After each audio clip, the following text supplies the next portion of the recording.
आज आम आदमी पार्टी सोनितपुर का जो तेजपुर विधानसभा समष्टि का निर्वाचनी कार्यालय है, इसका उद्घाटन अभी हुआ। विधानसभा समष्टि में आम आदमी पार्टी का निर्वाचनी कार्यालय शुरू हो चुका है, उद्घाटन हो चुका है और सोनितपुर लोकसभा क्षेत्र में आने वाले 176 गांव पंचायत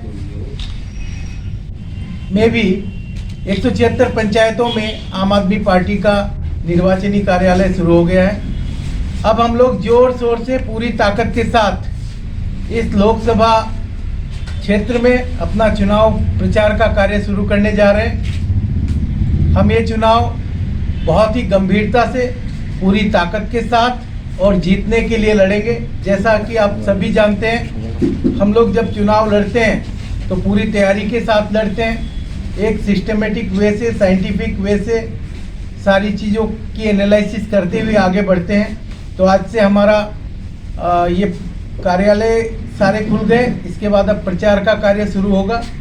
आने वाले 1 तारीख से हम लोग पूरे असम में और सोनितपुर लोकसभा क्षेत्र में भी, असम में भी केजरीवाल, अखमतु केजरीवाल नाम से एक कार्यक्रम अभियान स्टार्ट कर रहे हैं। उसके द्वारा हम लोग सभी गांव-गांव तक पहुंचेंगे, घर तक पहुंचेंगे।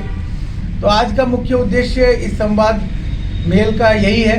पार्टी असम में 3 सीटों पे चुनाव लड़ेगी। एक है डिब्रूगढ़, दूसरी है सोनितपुर और तीसरी है गुवाहाटी। डिब्रूगढ़ सीट अभी कंफर्म हो गया? अभी हमारी तरफ से कंफर्म है, हमने उसकी घोषणा कर दी है। तीनों सीट में हमने सीटों की के साथ साथ हमने उम्मीदवारों की भी घोषणा कर दी है।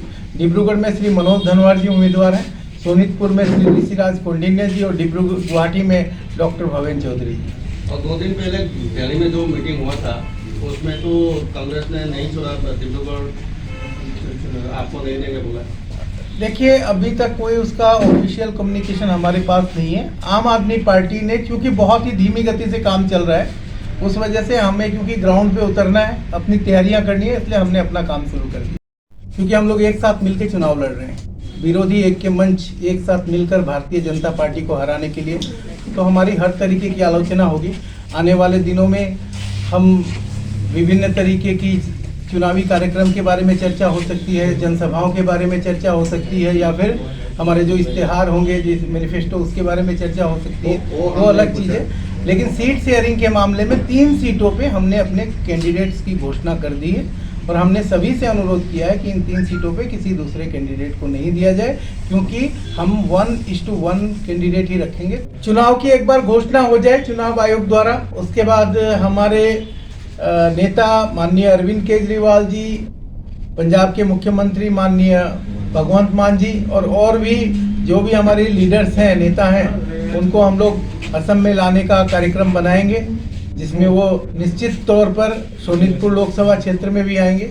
इसके लिए हम लगे हुए हैं। इसकी पार्ट हम लोग पहले भी थे और हम लोग अभी भी हैं और इंडिया अलायंस में हम लोग हैं। आज भी आप लोग देख रहे हो कि दिल्ली की लोकसभा के लिए चर्चा दिल्ली में हो रही है।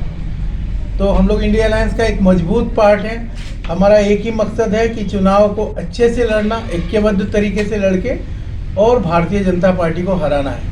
और भारतीय जनता पार्टी को हराने का जो ये संकल्प है, उसकी मुख्य वजह यह है कि भारतीय जनता पार्टी कहीं ना कहीं इस देश के लोकतंत्र को कमज़ोर कर रही है, इस देश के संविधान के ऊपर हमला कर रही है। इसलिए भारतीय जनता पार्टी को हटाना बहुत जरूरी है।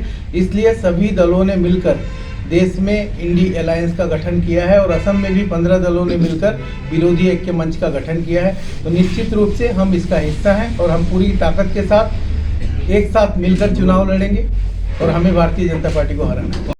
एनालिसिस किया है, आम आदमी पार्टी ने ग्राउंड का सर्वे किया है। डिब्रूगढ़ में हमारे मनोज धनवार जी की स्थिति बहुत अच्छी है, सोनितपुर में ऋषि कौंडिन्य जी की स्थिति अच्छी है और इसी तरीके से गुवाहाटी में भी आम आदमी पार्टी की स्थिति बहुत अच्छी है, डॉक्टर भवेन चौधरी जी की।